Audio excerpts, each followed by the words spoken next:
A federal high court sitting in Yanagwa, Bayelsa State, has declared that former President Goodluck Jonathan is eligible and constitutionally qualified to contest for president in 2023.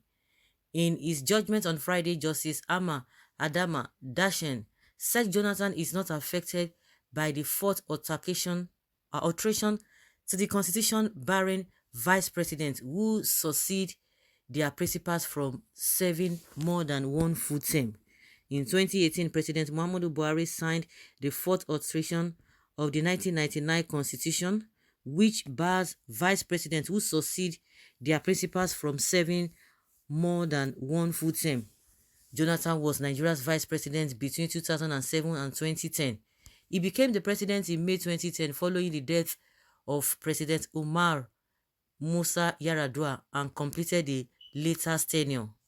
He won the 2011 presidential election but lost his attempts to secure a second term in office in 2015. Using process, Jonathan approached the court praying he is preeminently, constitutionally, morally and legally qualified to contest the 2023 presidential election.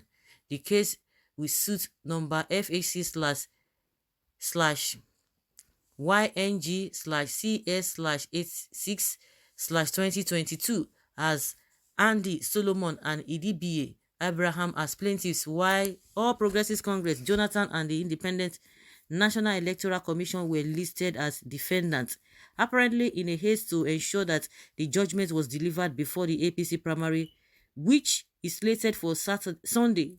The plaintiffs requested an accelerated hearing via a motion expert.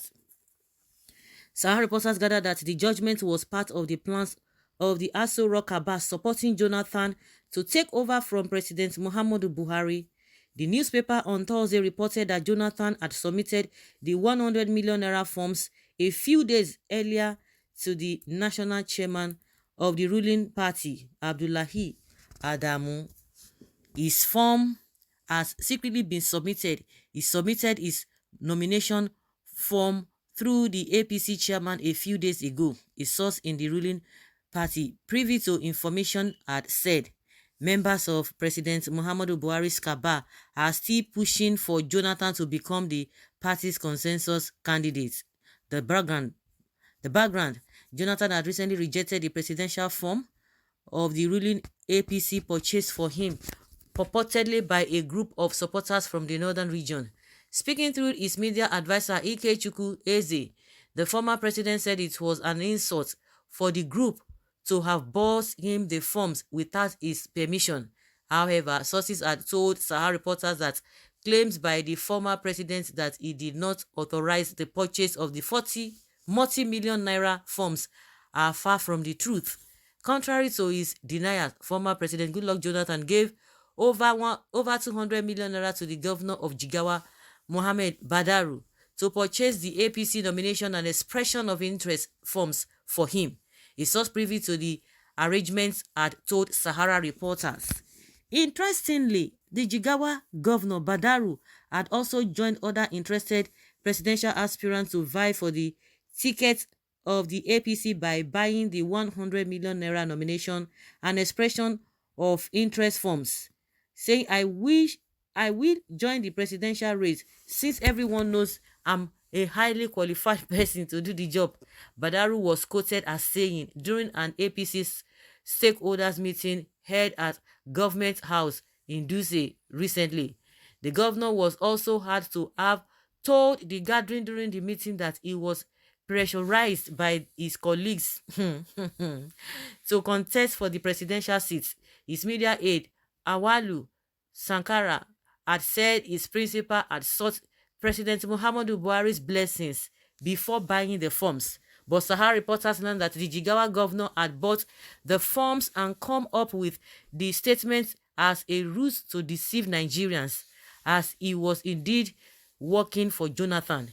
It was further learned that Jonathan had backed out of the plan and swiftly come up with the denial after the APC national chairman Abdullahi Adamu had refused to guarantee that the former president will be the consensus candidate of the ruling party. Jonathan was Nigeria's leader as a member of the PDP, which is now an opposition party.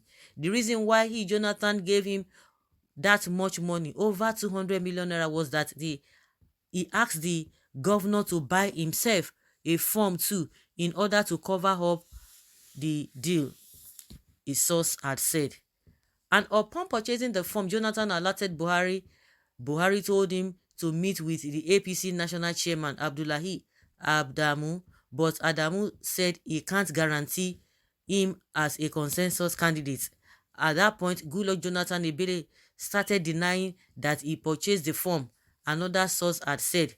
Sahara reporters broke the story of how a cabal in the ruling APC had pushed for Jonathan to succeed Buhari after being impressed by how the former president never openly criticized Buhari government despite its ineptitude and the insult the APC as an opposition party hurled her team, Jonathan, ahead of the 2015 presidential election. The fact that Jonathan cannot spend more than one term in office if they can manage to get him there is also not lost on the cabal. However, Sahara reporters has also reported how Jonathan was later called a betrayer by the cabal after he failed to fulfill some of the conditions given to him, including convincing some PDP governors to defect to the APC. Following speculations that Jonathan was preparing to defect to the ruling APC and seek the presidential ticket of the party, some Nigerians, including human rights lawyer Femi Falana SAN, argued that his candidature will breach the constitution. Other Nigerians have also expressed different opinions on the issue. Falana had based his position on Section 137(3) of the Constitution, which provides as follows: A person who has sworn into complete the term of which another person was elected as president shall not be elected to such office for more than a single term. Falana had said, some people have said that the amendment is not retrospective and therefore cannot apply to Dr. Jonathan. Assuming without conceding that the amendment is not retrospective, it is submitted that under the current constitution, a president or governor cannot spend more than 2 terms of 8 years. In other words, the constitution will not allow anyone to be in office for more than a cumulative period of 8 years. Okay. The long story short now, Goodluck Jonathan, according to Bayelsa courts, Nigerian courts, okay, clears him that he can contest for president, say he's constitutionally qualified to run. So under which platform is he going to run? Or he just want to clear that area, whether he runs or not? But now we have been seeing Kurokere movement. Okay, now he said that has been denied. Later he will not tell you that my people called upon me, they pressurized me, not that you wanted to do. If really this man wanted to contest, he really wants to come back to spend his last whatever, he would have just done that under PDP and he would have won. That would have been better. He would have won, because PDP would have it would have been better. That PDP would have even helped him to come back again. Well, so that is just what it is now. I don't know what you guys think, but now I just know that at the end of the day, this man is not going to deny again. And let's see those who are crying here and there. Oh, see what they did to Jonathan. Is it not the same Jonathan that is romancing them?